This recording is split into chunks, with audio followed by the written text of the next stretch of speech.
Hello everyone, welcome to my channel entertaining words world of entertainment.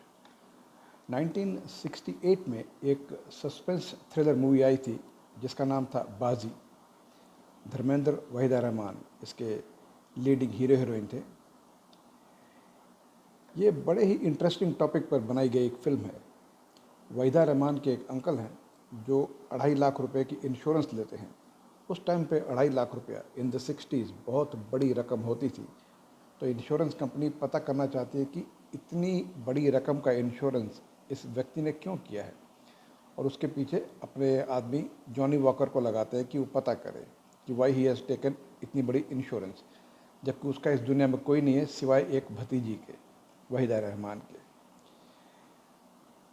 और इस insurance की nominee उसकी भतीजी है। वहीदा रहमान जो है धर्मेंद्र से प्यार करती है। धर्मेंद्र एक पुलिस ऑफिसर है। एक दिन धर्मेंद्र को वहीदा रहमान का कॉल आता है कि उसके अंकल गुजर गए हैं, और उसे तुरंत बुलाती है कि तुम आओ मेरे पास। धर्मेंद्र वहाँ जाता है, और जाता है तो वहाँ उसे एक डॉक्टर मिलते हैं, निसार अहमद अंसारी, जिन्होंने डॉक्टर का रोल प्ले किया है। वो मिलते हैं। वो उसके अंकल की डेड बॉडी दिखाते हैं, बोलते हैं कि ये उनकी डेड बॉडी है।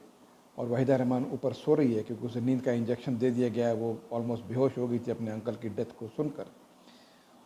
और वो फिर कहता है कि काफ़ी समय हो गया इनको गुजरे, तो इनकी बॉडी से बदबू वगैरह आ सकती है, इसलिए इसे फटाफट दफनाना चाहिए, दफना देना चाहिए, क्योंकि वो क्रिश्चियन थे वो। तो धर्मेंद्र बोलता कि मैं तो यहाँ पहली बार आया, मैं किसी को जानता नहीं। तो डॉक्टर कहता कि नज़दीक की एक चर्च है, वहाँ से तुम फादर को ले आओ, उन्हें कहो वो सारी अरेंजमेंट कर देगा। धर्मेंद्र वहाँ जाता है। नासिर हुसैन वहाँ के फादर होते हैं। उनकी मदद से वो डेड बॉडी को पूरे जो भी उनके प्रोसीजर रहते हैं क्रिश्चियंस के, उसके हिसाब से उसे दफना दिया जाता है। रात को धर्मेंद्र देखता है कि एक औरत जो है वहीदा रहमान के घर से बाहर निकली है, और वो ग्रेवयार्ड की तरफ जा रही है। धर्मेंद्र को लगता है कि वहीदा रहमान है। वो उसके पीछे जाता है। वहाँ जाके जब देखता है तो वो वहीदा रहमान नहीं होती, चांद उस्मानी होती है। वो उससे पूछता है कि आप कौन हैं। वो उसके सवाल का जवाब दिए बिना वो औरत वहाँ से भाग जाती है। धर्मेंद्र घर आता है, वहीदा रहमान से पूछता है कि क्या तुम्हारे अंकल का किसी औरत के साथ कोई रिलेशन था। तो वहीदा रहमान कहती कि उसे नहीं मालूम है, लेकिन एक औरत उसके अंकल को चाहती ज़रूर थी। कुछ दिन के बाद पुलिस स्टेशन में एक आदमी आता है, बूढ़ा आदमी, जो कहता है कि मेरा एक बेटा खो गया है, काफ़ी दिन से मिला नहीं है। वो काफ़ी बुजुर्ग बेटा होता है उसका। तो पुलिस वाले बोलते हैं कि इतना बड़ा बच्चा है तुम्हारा, 40-50 साल का बच्चा है, और तुम उसे गुमशुदा बोल रहे हो। बोला कि काफ़ी दिनों के वो आया नहीं है, इसलिए उसकी मुझे रिपोर्ट लिखानी है कि ही इज़ मिसिंग। तो पुलिस कहती है कि फ़ोटो लेकर आओ। जब वो फ़ोटो लेकर आता है, धर्मेंद्र फ़ोटो देखता है उसकी, तो वो हैरान हो जाता है कि ये वही आदमी है जिसकी डेड बॉडी को धर्मेंद्र ने वहीदा रहमान के अंकल के रूप में दफनाया था। धर्मेंद्र उनसे पूछता है कि आप क्रिश्चियन हो। बोलते नहीं, हम तो हिंदू हैं, हम तो क्रिश्चियन नहीं है। तो धर्मेंद्र उसे कुछ कहता नहीं है उसके बेटे की डेथ के बारे में। बोला ठीक है, आप हमसे संपर्क में रहिए, हम आपको बताएंगे क्या हुआ है। आपका बेटा जब मिलेगा हम बता देंगे आपको। धर्मेंद्र पुलिस से परमिशन लेकर ग्रेव को डिग करता है। जब कॉफिन खोलते हैं तो वहाँ से वो लाश गायब है जिसे दफनाया गया था। अब तो ये साबित हो चुका है कि वहीदा रहमान का अंकल जिंदा है, वो मरा नहीं है, उसने किसी दूसरे को अपनी जगह दफनाया है। और द होल आइडिया इज़ कि इंश्योरेंस का पैसा हड़प लिया जाए, जो वहीदा रहमान के नाम पे ट्रांसफ़र हो जाता है। अब आगे क्या होता है, कौन कल्प्रिट है, उसका अंकल कौन है, वहीदा रहमान इसमें इन्वॉल्व है कि नहीं, क्योंकि एक दिन वहीदा रहमान को उसके कबर्ड में एक औरत की लाश मिलती है जो चांद उस्मानी की थी, जो उस दिन उसके अंकल के ग्रेवयार्ड में आई थी। पूरा शक वहीदा रहमान के ऊपर जाता है, क्योंकि वहीदा रहमान पूरी तरह से पैसे की लालची औरत दिखाई गई है, उससे सिर्फ पैसा चाहिए। लेकिन उसका अंकल कौन है, क्योंकि इस फिल्म में काफ़ी लोग धर्मेंद्र के ऊपर नज़र रखे हुए हैं। पिंचू कपूर नज़र रखे हुए हैं, जगदीश राज नज़र रखे हुए हैं। नाजिर हुसैन से जब वो मिलने जाता है दोबारा, तो वो दूसरे चर्च में रहते हैं। बोलते मैं वहाँ कुछ दिनों के लिए आया था, और कुछ दिनों के बाद कुछ गुंडे नाजिर हुसैन को वो उठा कर ले जाते हैं। तो किस तरह से धीरे धीरे रहस्य खुलता है, कौन कल्प्रिट है, ये सब कैसे किया गया, क्यों किया गया, ये इस फिल्म में दिखाया गया है। स्टोरी स्क्रीन प्ले ध्रुव चटर्जी की थी, जो काफ़ी अच्छी लिखी है।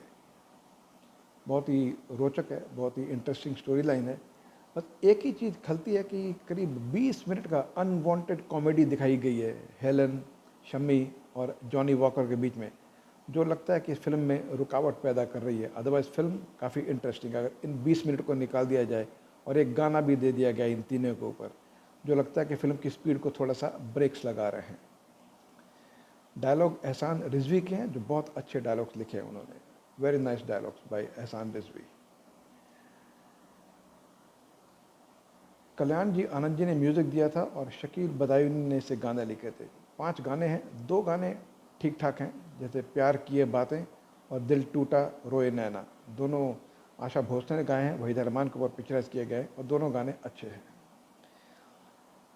मोनी भट्टाचार्य जी का डायरेक्शन है, जो बहुत ही अच्छा डायरेक्शन दिया उन्होंने, स्पेशली लास्ट के 20 मिनट्स। और जितने भी इसमें ऐसे सीन थे जहाँ एक्साइटमेंट क्रिएट करनी है और दर्शकों में एक क्यूरियोसिटी लानी है, उसमें पूरी तरह से वो सफल रहे हैं, क्योंकि स्क्रीन प्ले इस हिसाब से लिखा गया है कि वहाँ पे आपको एक्साइटमेंट बढ़ती है।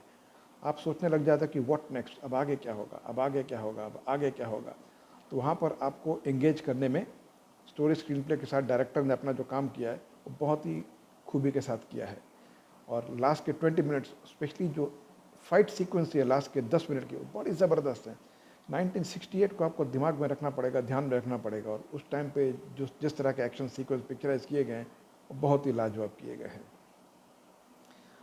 नाज़िर हुसैन फादर गोंजाल्विस के रोल में है, उनका काम ठीक ठाक है।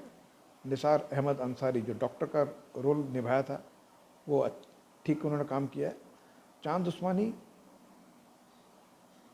का रोल छोटा है, उन्हें डायलॉग 1-2 ही मिले हैं, लेकिन काम उनका अच्छा है, अच्छा स्क्रीन प्रेजेंस है उनका। मनमोहन ये प्रकाश बने हैं, इन्हें धर्मेंद्र देखता है कि जब उन्हें दफनाया जा रहा था उसके अंकल को, वहाँ पे कब्र में देखता है कि ये रो रहा था, तो वो पूछता है किसी से, ये आदमी क्यों रो रहा है। बोलता है कि ये ऐसा आदमी है जिसकी मरने वाला बहुत हेल्प किया करता था, तो ये से इस बात का दुख है।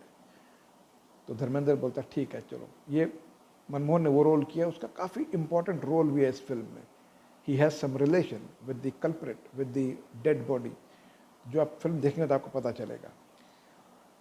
जॉनी वॉकर, हेलन और शम्मी का रोल ठीक ठाक है, not very good but time pass role है उनका। Same with Keshto Mukherjee, 1-2 scene में आते हैं, उनका काम भी ठीक ठाक है। वहीदा रहमान एक क्रिश्चियन लेडी के रोल में है, एलिजाबेथ डिसूजा, और बहुत ही खूबसूरत लगी हैं, बहुत ही ज़बरदस्त लगी हैं, और काम भी उन्होंने बेहतरीन किया है। और धर्मेंद्र इसके मेन लीड हैं एज डीएसपी अजय, उनका काम हमेशा की तरह लाजवाब है, बहुत ही खूबसूरत काम किया है। और एज़ यूजुअल धर्मेंद्र जितने भी रोल आपने देखे हैं धर्मेंद्र पुरानी फिल्मों में, बहुत ही अच्छा परफॉर्म करते हैं, और ये रोल लगता है it's like a tailor made role for him. Police officer का जहाँ कड़क दिखना था कड़क दिखे हैं वहीदा रहमान के साथ, specially when he arrest Waheeda Rehman, शक की बुनियाद पर गिरफ्तार करता है, वहाँ पे उनके चेहरे पे भाव देखने वाले हैं कि ही मीन्स बिजनेस, भाई मुझे अपने काम से काम है, तुम मेरी लवर हो तो that's a different story, but अभी मुझे तुम्हें गिरफ्तार करना है। बहुत ही अच्छे एक्सप्रेशन है उनके चेहरे पर। सो ओवरऑल बाजी जो 1968 में थ्रिलर मूवी आई थी, ये एक बहुत ही अच्छी थ्रिलर मूवी है, और मैं इस मूवी को देता हूँ 3.5 स्टार्स। अगर आपको एक अच्छी थ्रिलर मूवी देखने का शौक़ है, सस्पेंस थ्रिलर जहाँ लास्ट तक आप गेस नहीं कर पाते कि हु इज़ द कल्प्रिट, उसके अंकल कौन है, और जब लास्ट में सस्पेंस खुलता है कि अंकल कौन है, तो आपको हैरानी ज़रूर होती है। ये एक सस्पेंस फिल्म की खूबी होनी चाहिए, खूबसूरती होनी चाहिए, और यहाँ पर भी ये फिल्म पूरी तरह सफल बैठती है। आपको हैरान जरूर करती है जब आपको पता चलता है कि हु इज़ द विलन, वो अंकल कौन था जो अपनी मौत का ढोंग कर रहा था और क्यों कर रहा था। So overall it's a very good suspense movie, जिसे आप ज़रूर देख सकते हैं। Thank you very much for watching this video. अगर आपको पुरानी फिल्मों के वीडियोज़ पसंद है, रिव्यूज़ पसंद है, तो you may subscribe to my channel. Thank you very much and have a great day.